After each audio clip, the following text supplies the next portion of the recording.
What's going on, guys? Chels back again with another video for you guys, and I hope you're all having a lovely day slash evening. This video here will be discussing about Timo Werner, his stats per 90 against the 5 top leagues in Europe's top scorers. And remember, he's not a proper striker, he can play in different positions, so we'll be discussing about that. General transfer gossip around the club in the last 24 hours, plus Chelsea's rivals dropping points. So if you enjoy my content, help me out by liking this video. I need as many likes as possible. Subscribe if you're new here. Hit the bell notification. Tune in every day, every other day.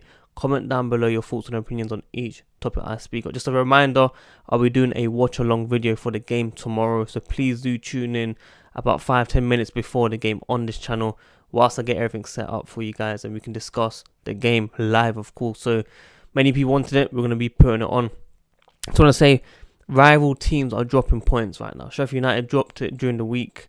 They also play tomorrow, which we'll find out whether they drop more points. But Leicester just drew 1-1. I thought Ben Chilwell, Chelsea target, stole the win, but they conceded in the 93rd minute and you couldn't make it up. United and Tottenham dropped points. Chelsea must take advantage right now. And from past experience, when teams around us drop points, we don't take it. And I just want to say, I don't care if it's a scrappy win. We have to take the win as soon as possible. Like, the fixtures we have coming up in the next, 7-8 games is worrying. And before the COVID, I would have been a lot more worried. But I think now it's an advantage to us. We have a full squad depth. Teams around us are not 100%. They're dropping points. We're not going to be 100%. And the standards that we expect from these players shouldn't be as high. Hopefully, I keep that same energy tomorrow when I watch them play against Villa. But we should win away from home. Hopefully we do. Let me know your predictions down below as well for those games. So massive game. It's going to be very interesting. I just hope we get that win in, man. It's so important. I've seen teams dropping points, people saying Pogba came back strong, which I do believe he did come back strong. Bruno Fernandes didn't look too well in the game. Ben Chilwell throughout the entire game today didn't look strong. Like, he looked defensively poor. But yeah, if you're looking at offensively, Marcos Alonso does that. So what difference does it make overall? I'm happy he got his goal. It might add 10 million to his value for Chelsea, unfortunately. But it is what it is. If we're judging it by goals, we've got Marcos Alonso. But if you're talking about performance, he needs to show a lot more.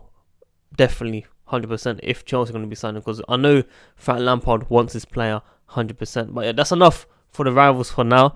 We're going to get into the main topic. Timo Werner against the 5 top strikers in the 5 leagues, basically. And interesting stats by my friend Super Frank Error on Twitter. Make sure you go follow him. Big shout out to my guy. He's been supporting me for 2 years. In fact, I met him for the first time. He's from Bahrain. He came, visited me ahead of the Watford game against Chelsea. I think it was around January 2020, which was a good one. But yeah, when we look at Werner against Messi, Immobile, Lewandowski, Vardy, and Mbappe. Now, of course, Mbappe isn't that main striker as all like Werner. Messi, though, his numbers are immense. I'm not number one Messi fan, don't get me wrong. I'm a Ronaldo fan, but Ronaldo's getting a lot older now, not as strong. But Messi, man, dribbles per game, nearly 6, 5.5, man. Amazing. Key passes, nearly 3, 2.66. Goals and assists, 1.52.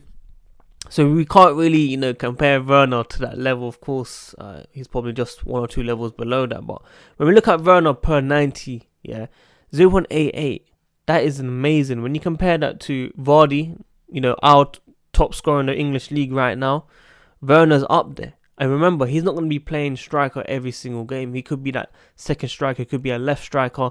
We're going to be adapting with this player, and this is how much of an impact he can be when he can help Tammy Abraham, or when we need to chase the game and he can change the game for us. He will be key. He has assists in him. He's got more than Lewandowski, Vardy, and just under Mbappe on 0.27. That shows, he's not just about goals. He can set up play. And I think being able to adapt to different positions around the striking force will allow Chelsea to create more chances, along with Hakim Ziyech coming from the right as well. These 2 guys are going to change the face of Chelsea for the future. That's what I see right now from our signings that we've made under Frank Lampard. Goals and assists, 1.15, just behind Lewandowski by a little, but ahead of Vardy. I'm looking at Vardy mainly. I know Vardy, he's playing for Leicester. They're not the biggest team in England right now. They're not getting the title or anything, or they're not challenging, but they're third. They're ahead of Chelsea. Chelsea are struggling in fourth, consistently in fourth, but we're fighting fifth, sixth, seventh. But if we get a win against Villa tomorrow, we're more closer to Leicester, of course. So I think we'll probably be about 2 or 3 points behind because they dropped points today. But Leicester have been very strong at the start of the season. They've been third for a very long time, and I thought they could walk away with it.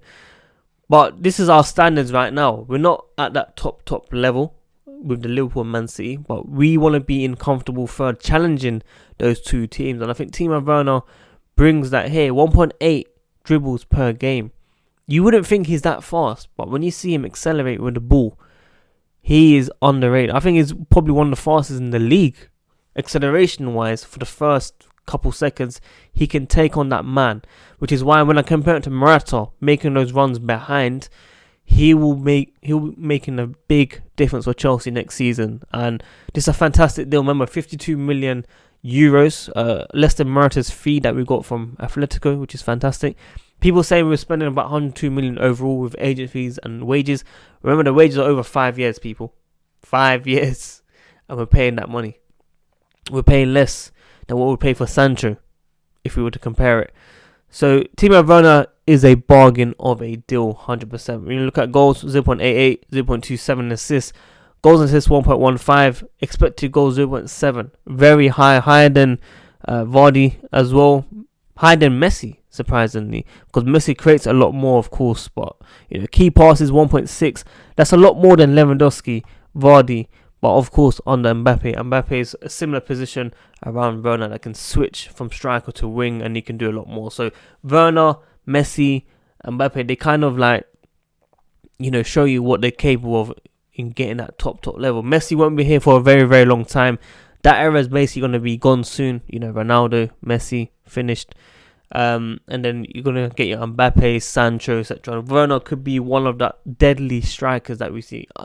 He's going to remind me a bit of Torres at Liverpool. Not Chelsea, of course, but Liverpool, when he came alive in the Premier League and destroyed it. That's how I see Timo Werner at Chelsea. That impact. When he starts that debut, he's going to get that goal.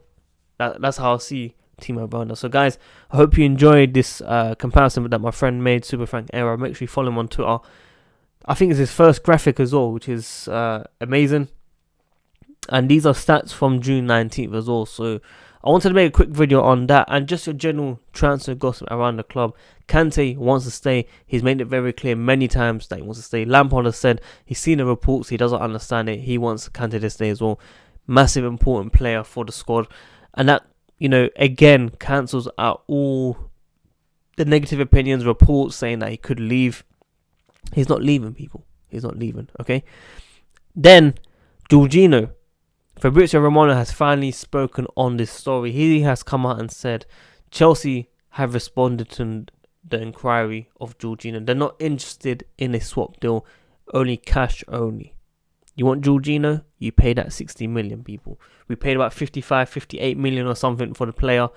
We want a similar amount of money, or maybe just a bit more profit on top of that as well. So 55, 60 million Jorginho. I don't want to go, but if the money came in, I'll take it and I'll reinvest it in the squad everywhere else, 100%, no matter what anyone says. We have so many midfielders in this team that can cover, but I want Jorginho to stay. I want Kante to stay as well.